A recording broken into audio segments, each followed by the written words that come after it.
going on? So today I'm doing a little bit of a different video, way different than I usually do. Today ends an air mark for me.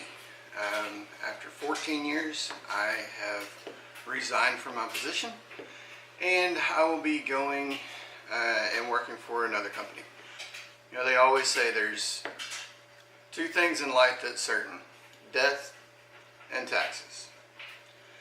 And whenever I first got married, that's a bad lead-in, right? Whenever I first got married, I was needing a stable job, one that had good insurance and all that stuff.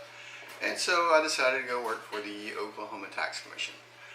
Now, everything I'm going to be talking about today is referring to the state of Oklahoma. If you are in another state, another country, whatever, just look into what your local state agencies or whatever it is. But so basically, I'm a field agent. I started off in the estate tax, which was, I'll tell you, the most boring job I've ever had. I went from being a mechanic to being a assistant manager at Hertz Rental Car and all kinds of other stuff. But so I went from doing all that, where I was busy all the time, to a desk job. Now, my father-in-law, he's worked for the tax commission. My mother-in-law, my uncle-in-law, my other uncle-in-law, and my grandmother-in-law, they all worked for the tax commission. So they say, come on, work for the tax commission. You don't have to worry about getting, as long as you do your job, as long as you're a good employee, you don't have to worry about losing your job. You don't have to, there's no overtime, there's no, which is good and bad about no overtime. But you don't have to work on holidays, no weekends, that kind of thing. But my father-in-law was talking about the field, working as a field agent, and that always applied, or that always seemed pretty cool to me. Somebody is going to be working for the tax commission, getting people to be compliant. So why not let me do it and do the best that I can? Now, I personally cater to the smaller businesses. My parents, they have their own business, and so I know that whenever you have your own business, your job is more of whatever you're doing. If it's selling shirts, if it is you have an auto mechanic shop, if you have a boutique, that's your job, not necessarily the tax part of it. And a lot of people are really intimidated whenever it comes to starting a new business and having to deal with the taxes and all that stuff. So I'm kind of jumping around, but I'm trying to get all my thoughts in. So I started for the tax commission in estate tax. Fortunately, the state of Oklahoma did away with estate tax. So I got moved to tax warrants. I worked there for a couple years. And well, in estate tax and tax warrants, I worked there a couple years. And then they finally had a field position open. And my title as of today is Revenue Compliance Officer,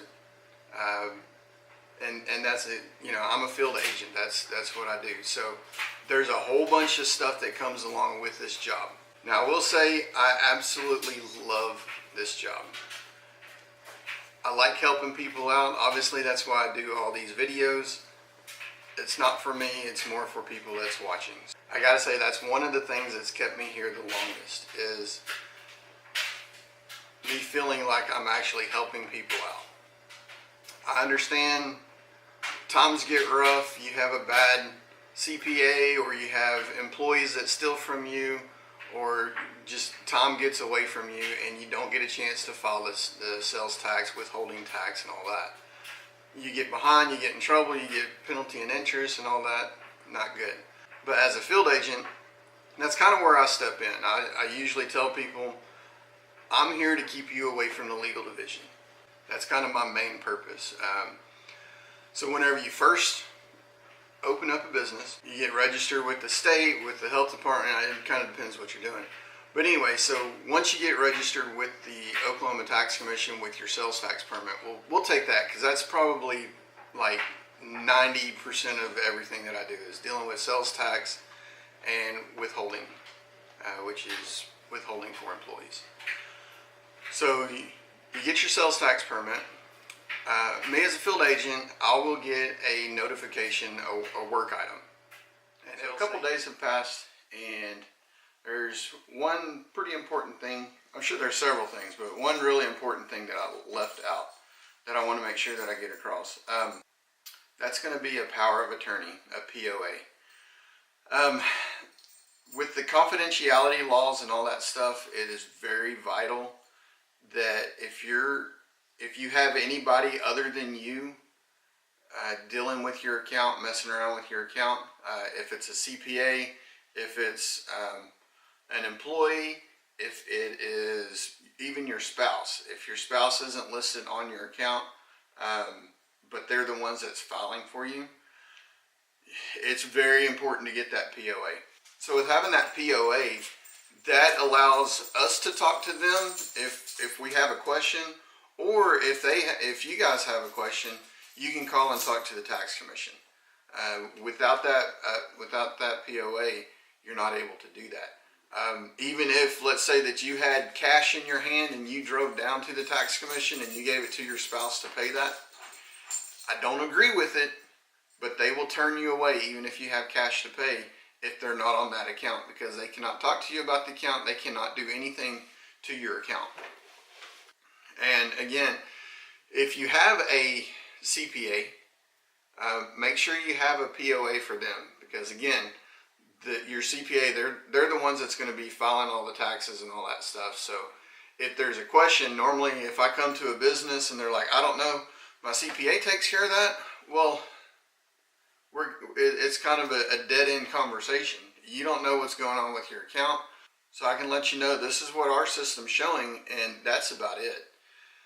If I had a POA, I can call and talk to, let me back that up.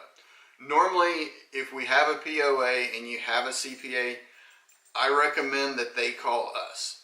I normally would call CPAs and bookkeepers and all that stuff and talk to them.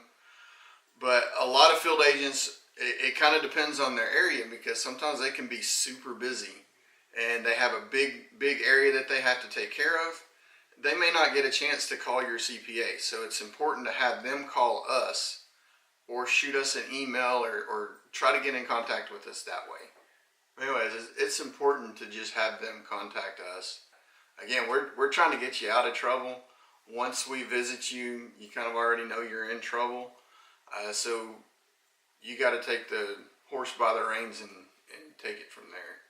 Hey guys, I'm just going to stab this in somewhere in this video. I don't really know where I'm going to do it, but I wanted to make it very apparent that, again, I do not work for the tax commission anymore. I'm doing this on my own free will.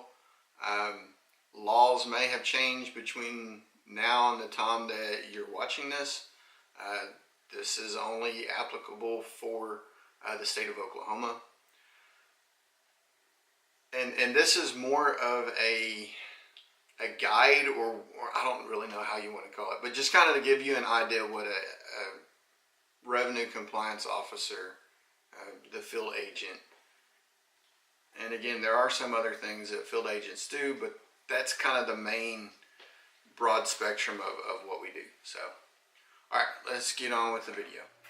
And it'll say NBR. It's New Business Registration is what it stands for. What that tells me, and it's divided out, how Oklahoma does it is it's divided out into zip codes. So I have, I don't know, 5 zip codes or something like that. And so everything in those zip codes come to me. So let's say you're opening up a pizza shop. That creates a new business registration work item for me. So now let me kind of pause there. Now this is how I work my day. Monday through Friday is my regular working day, working week. So Mondays and Fridays I chose to be my office day.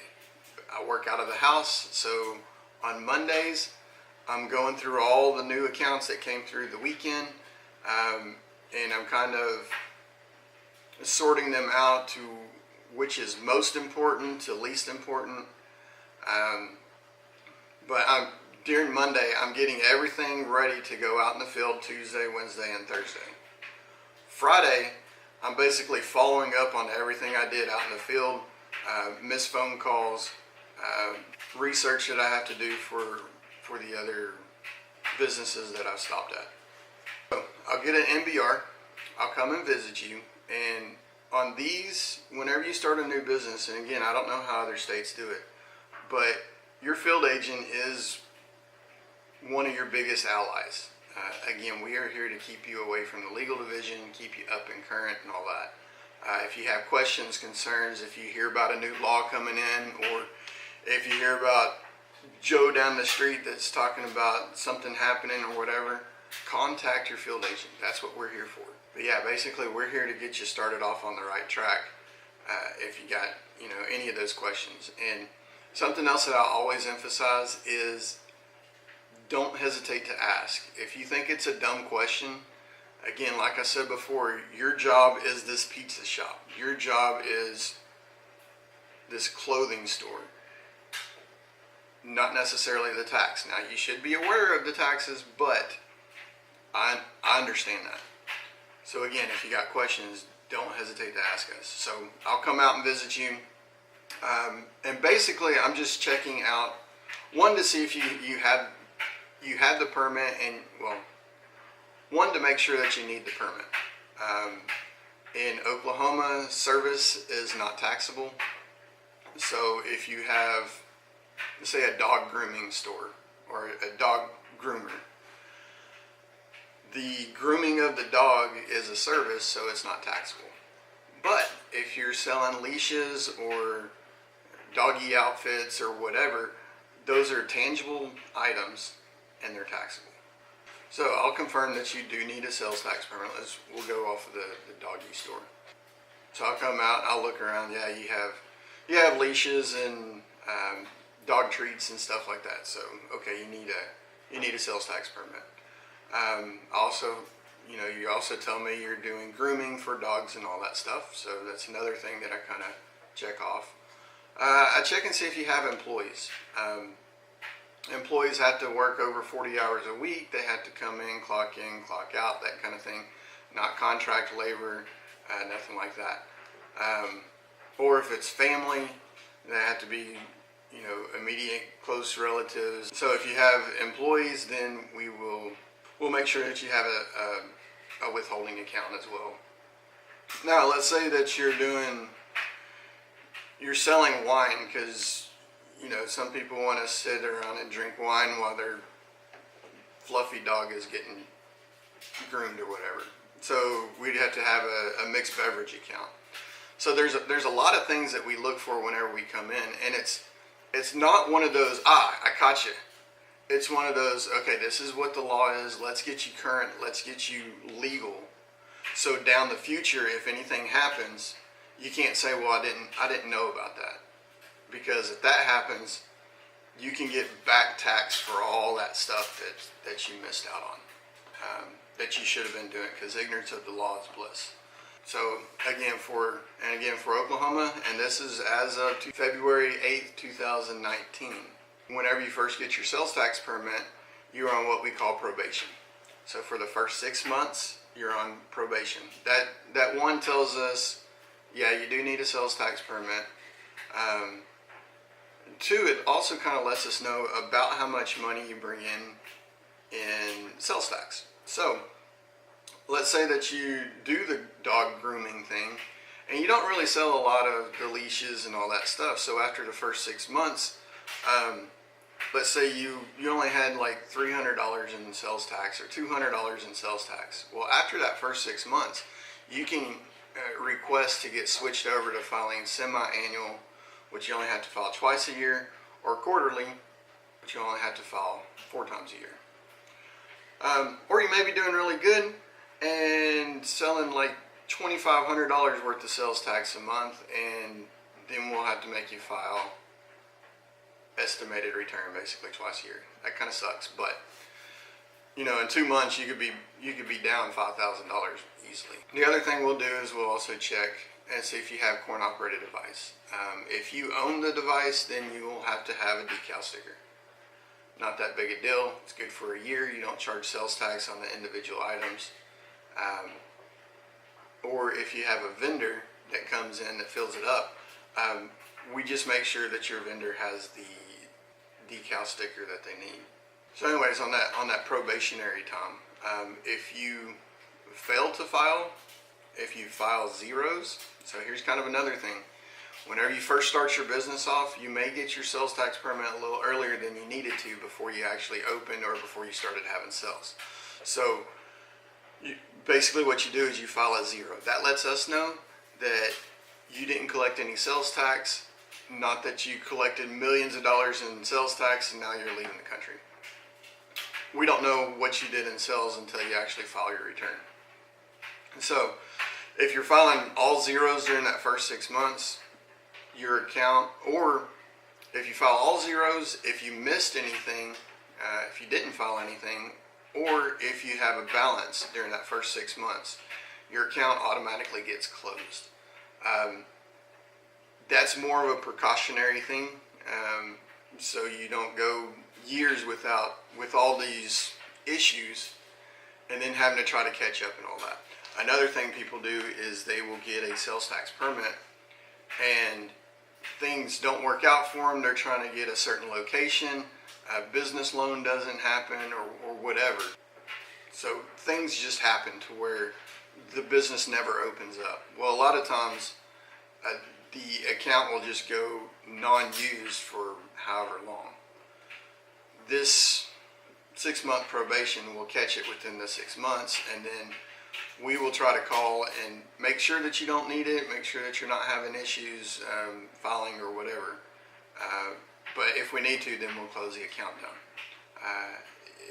If not, and you do need it, then we'll get you set up to file online and pay and all that stuff. So we also have new business workshops that we will inform you about. They have different dates, times, locations. You just go onto our website and check, and there should be a calendar or something like that. I hadn't looked in a while, but depending on where you are, if you're in Oklahoma City area, you can just go down to the tax commission. They have a couple of workshops there. If you're in, say, Tulsa or other areas in Oklahoma, they will usually have a workshop that's fairly close. Sometimes they'll have it in like community colleges and stuff like that. So it's fairly close to you. So again, on this visit, we're just trying to get you started off on the right track. We'll give you our card. It should have our name, our phone number, and an email address. We'll also check if you sell cigarettes, like if you are a convenience store or whatever, we will make sure that you have. Here in Oklahoma, there's a tax stamp that's on the bottom, so we'll make sure that you have the correct tax stamp. We'll also check all your inventory from all your different distributors and all that stuff, make sure that that's correct. So that's pretty much it on the NBR. There are a few other questions that we'll have, like we'll make sure that the business owners are the same. It didn't change within you getting set up and you starting running your business. With sales tax here in Oklahoma, it shouldn't cost you anything other than a $20 permit fee. The $20 permit fee is good for 3 years. So we'll also go over how to file and when to file with the new business owner. So it's really important to get this part set, because you may have a CPA that handles all of this for you, but you're still the one that's liable. If your CPA messes up, or if they check out and they quit, or we've had several that had just passed away just because they're older and they passed away and they had no idea how to do anything, which again, I understand a little bit, but you're still responsible. So Even if you don't file your own taxes, it's good to go ahead and register your business online. You're going to be the master login person, right? You'll come up with your login name, you'll come up with the password, and put all your information in there.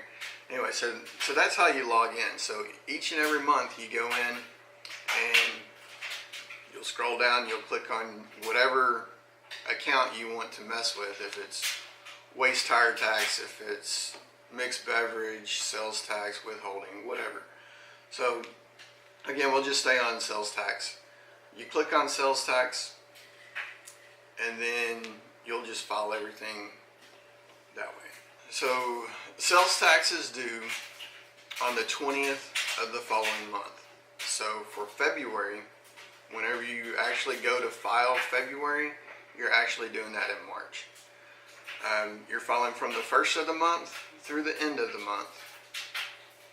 And it doesn't matter if you started in the middle of the month, the first of the month, or if your start day was the last day of the month. You still have to go in and file for that month. Again, you do that before the 20th of the following month. So you file on the 20th. Now, what I've always recommended to every new business owner is pick a day. Say Wednesday, for whatever reason, is typically slow for you. For whatever reason. If it's not Wednesday, maybe it's Saturday, maybe it's Sunday, whatever. So first Wednesday of every month, just go in, file, pay, get it done and over with. What this does is that this gives you a cushion of time. So if you're sick, you forget your password, it gives you time to get your password reset. Your computer crashes, just life in general happens. It gives you that cushion of time to get it taken care of. If you want to file and pay on the 20th at 11:30 at night, totally up to you. You can do that. Again, I wouldn't recommend it just in case you do have issues or problems or questions while you're filing. It doesn't give you enough time to contact a field agent and answer any questions that you may have. I think that's kind of jumbled around, but that's kind of a brief overview of kind of what we do, what we look for in an NBR, a new business registration.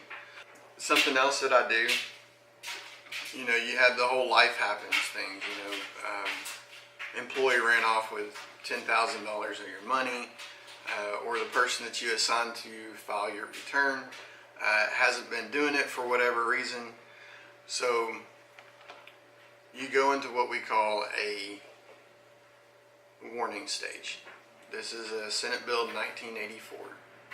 So it says that there's either 2 delinquencies or 2 balances within 24 months that hasn't been filed or paid, or a combination of the 2. What that does is that puts you on a warning list, and that's all it is. It is just a warning.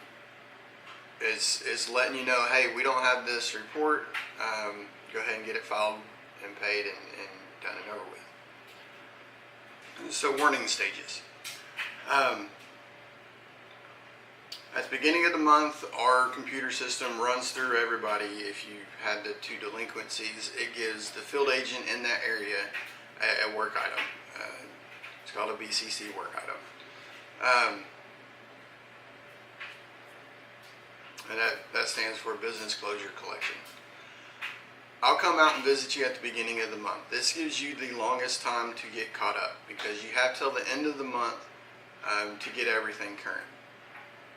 Typically, like I said, I visit you at the beginning of the month. Usually it takes about 3 days for the report and the payment to show up. I have to go off of what my computer system tells me. So if you went in the day before and filed everything and paid everything, it's not going to show up on my end for at least 3 days. So I may visit you prematurely. It's not that big a deal. You let me know I already paid it. Here's where I paid it. And I usually I usually give myself a note to come back, usually that Friday, to check and see either that Friday or even that Monday. But usually I check and see to make sure that it went through. Not that I don't believe you, but just to make sure that it went through on our system.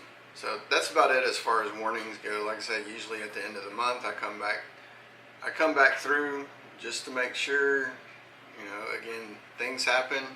It's amazing how many times I actually have to come back at the end of the month to warn you to get that taken care of.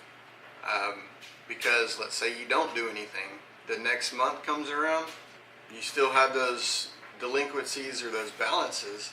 Well, now you have another month on top of that. So now you have 3 delinquencies or balances within 24 months. The next month rolls through, our system does its thing, now you go into a business closure notice. Basically, I'll come out and visit you. I'll tell you that, okay, well, you're in a warning stage, you didn't get that taken care of. Now you're in a closure notice stage. This is giving you notice that you are about to have your business closed. I have a piece of paper that you'll look over and it'll basically tell you everything that I'm telling you now. You have 5 business days to get everything filed and paid up through current, or get on a payment plan. I'll talk about payment plans here in a minute. Don't recommend them. So then whenever I visit you then, that's really your ticket to jump on the stick and get it taken care of. If you don't do that, on that 5th business day, that's your last day. Well, you have 5 business days to get it taken care of. Remember whenever I said that it usually takes about 3 days for the reports to show up? Keep that in mind. If you do it the first day or the second day online, you file and pay everything, you should be good to go. That 3rd day, it's cutting it pretty close. Anything after the 3rd day, the 4th day, or the 5th day, do not file it online. Contact your field agent. We will pick up manual paper return and a cashier's check or money order. It has to be certified funds. That's the only way to keep you open. Again, unless you go into that payment plan.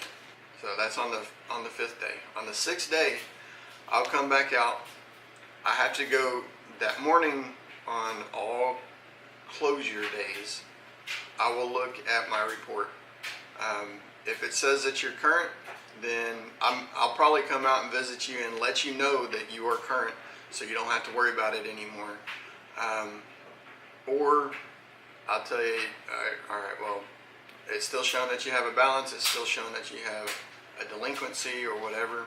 At that point, there's really nothing that you can do unless you have all the reports ready and cashier's check or money order in the amount that's owed up through current.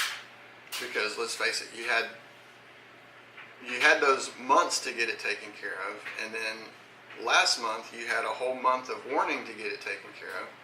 Then you had 5 business days to get it taken care of. And then if you tell me on the 6th day, oh, well, I'll go on and file it tonight. Sorry, that's not going to happen. So on that 6th business day, if there's customers in the store, we have to send the customers out.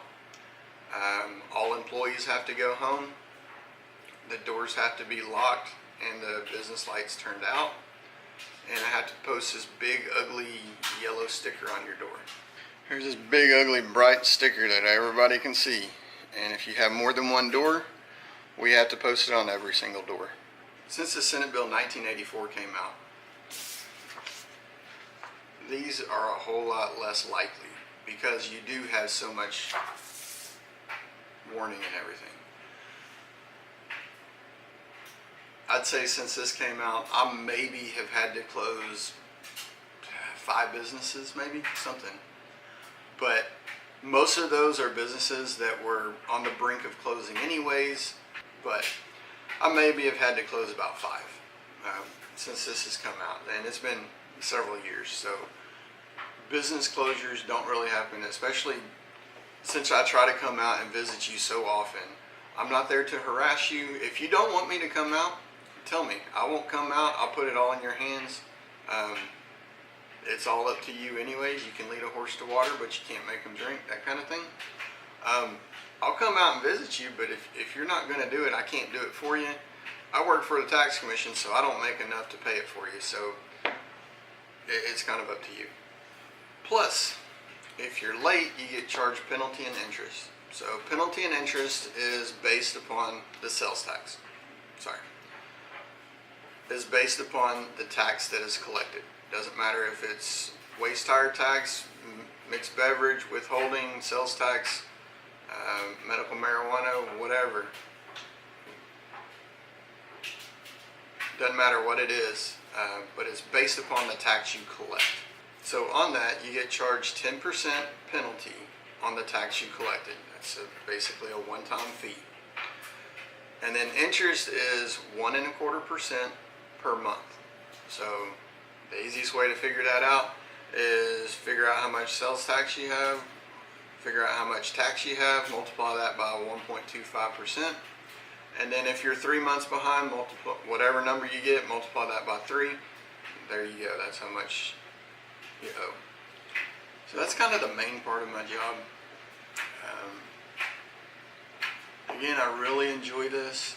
I feel that I'm actually here helping people out, helping businesses out. And also, it keeps a level playing field. So if you have a t-shirt shop here and a t-shirt shop here, and this guy's charging sales tax, this guy isn't, he automatically is making 8.5% more per sale than this guy. And it's not fair. Everybody has to pay taxes. That's another topic that I don't want to get into. It's just like speeding down the highway. It's the law. You got to obey the law if you agree with it or not. Same thing with taxes. It's the law. You have to file and pay like you're supposed to if you want to have a business. And again, I'm saying this off the clock. I no longer work for the tax commission anymore. So whatever I say, don't hold it up to the tax commission. They're not liable for the information that I'm giving you. But whatever state you're in, get familiar with your field agent. Again, for the NBRs, I'll come out and visit you the first 2 or 3 months in a row if we need to. But I'll sit down on a computer with you and I'll show you how to register. So your business is already registered, but I'll show you how to register your business to file online. But we'll pull up your account. I'll go step by step what each line means, what the tax commission is kind of looking at in each one of these lines, and then we'll go over if you have out-of-state sales. Out-of-state sales, you still need to show that you have those sales. You just back those sales out. Same thing for the dog grooming. You say you did $10,000 worth of total sales, including taxable sales and including service sales, whatever. So you had $10,000 worth of that. $5,000 was for the grooming and all that stuff. So you back that $5,000 out. That leaves you with $5,000 to pay sales tax on. Which again, all you're doing is you're collecting the sales tax from your customer, you're paying it to the tax commission. Tax commission gets that money and they will break it up between the state, which is 4.5%, and then whatever city and county you're in, there will be different amounts for each city, each county. Some places only have county tax, no city tax. Some places have only city tax, no county tax. Some places have both city tax and county tax, and they are on different percentage rates. So you get that $5,000, you'll plug it into your city, and you'll plug it into your county if it's applicable. If you've had more than one sale in different cities or counties in the Oklahoma area, you'll just add those cities and counties on there and go in, type, whatever you did in each one of those cities and counties. The next page, so you'll put your total sales in. Sorry, I was going to take you in and show you one, but I don't think that's a good idea. I'd have blocked out all the personal information and all that stuff, but if you want to know how to file and pay, comment below that you want to know how to do that, and I'll see if I can get onto my mom and dad's. They have their own business. They collect sales tax. So I'll see if I can get on theirs and fill one out for you, like a dummy one. I won't save it or nothing like that. But if you want to know, just comment below, let me know. Again, that's what a field agent's for. If you have questions on how to do that, that's also what the new business workshops do.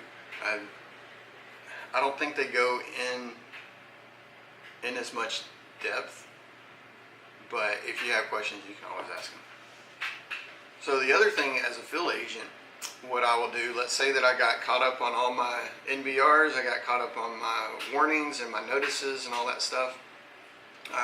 Typically whenever I do an NBR,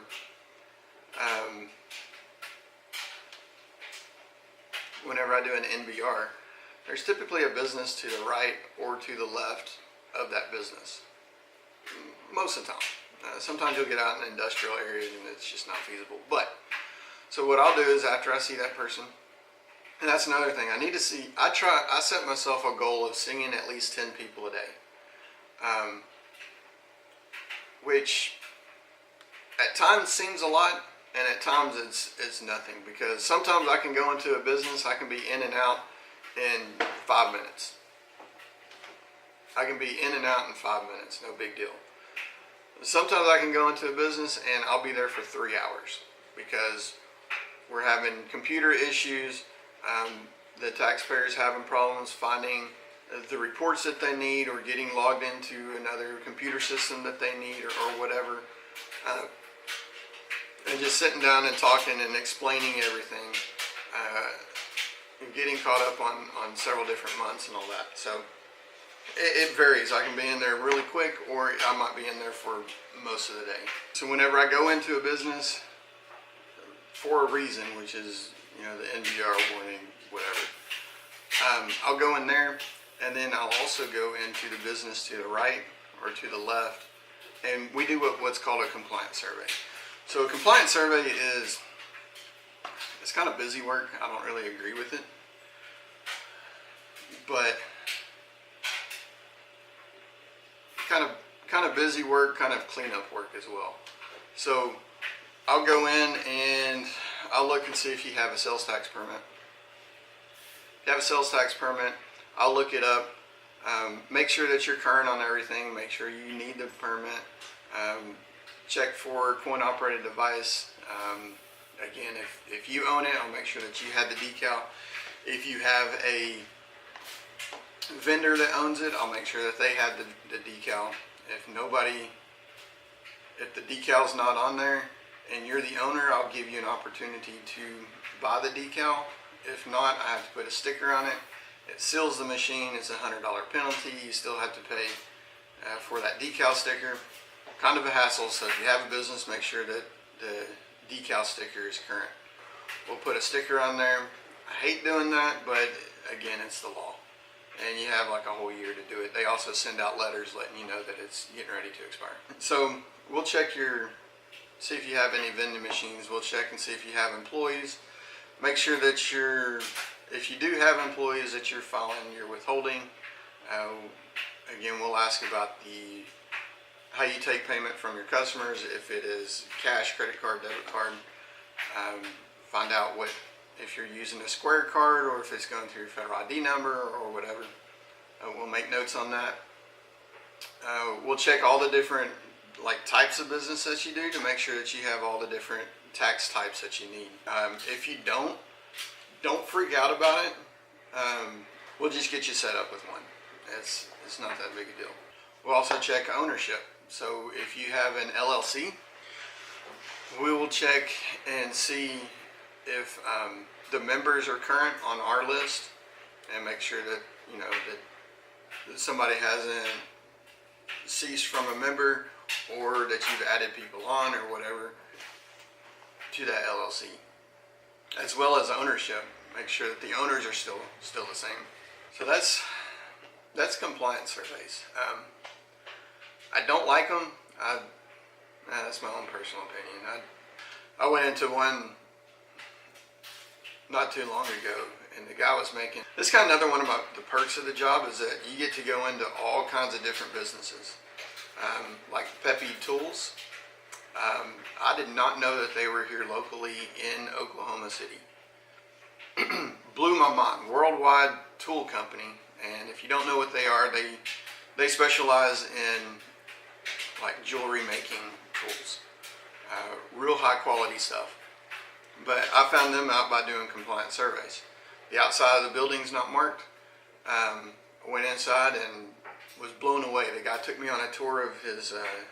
The guy took me on a tour inside the facility, and man, they had like 5-axis CNC machines and just all kinds of stuff. Like if you're not a tool person, you won't understand. But like it was really cool to see that. I've also been into several other different businesses. It's just cool to see kind of what they got going on. But I went into this one guy. He's making custom knives, and he didn't have a sales tax permit. So I got him set up with a sales tax permit. Now with that sales tax permit, he can go and buy his materials and everything, the steel and the metal and the sheaths and all that stuff, the leather for the sheaths, because he's turning that into a taxable item. So he's going from paying sales tax on all the stuff that he was buying that he is reselling, and it's not necessary because taxes due upon the end user. So if he's buying metal to make knives, he's not the end user of that. So he buys the metal tax exempt. He turns the metal into a beautiful knife and makes a sheath for the knife and sells it. Then he collects a sales tax at that point. So there's also businesses that are wholesalers and will not sell to anybody if you do not have a sales tax permit. So that's kind of another perk. You can buy things a lot cheaper. Again, I know a lot of people are really concerned about having taxes and collecting taxes and all that stuff, but it's really beneficial if you have a business. The only time it really hurts you, like I said, is that if you're late and you get charged a penalty and interest. So you get penalty and interest, or if you keep not filing, then you actually go into a closure. So it does have its disadvantages, but if you do what you're supposed to, it works out good for you. I don't really know what else to say, but I hope this kind of gives an overview of kind of what a field agent does. If you own a business here in Oklahoma, get to know your field agent. That's what we're here for. We're here to help you out, answer questions, help you file. We can't file for you, but we can help you and show you how to file. We try to make it a level playing field for all businesses in the area, so it's even competition with everybody. Again, I love this job. I hate to give it up, but I gotta do what I gotta do. But hopefully this helps you out. If you do want to see how to fill out a sales tax return, let me know. I'll see if I can get with my parents and log on to their account, and I'll have to block everything out. But I'll kind of show you how to file and all that stuff. So hope this helps somebody out. If you're not in Oklahoma, this still may not be a total loss for you. I think we got the Senate Bill 1984 from Arkansas, which is right over that way. So our neighbor Arkansas. I think that's where it originated from. So many other states may have something very similar to this. I'm sure they have field agents. Get to know them as well.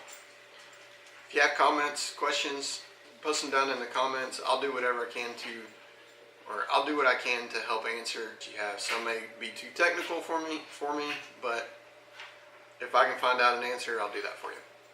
Thanks for watching. Comment great. See ya.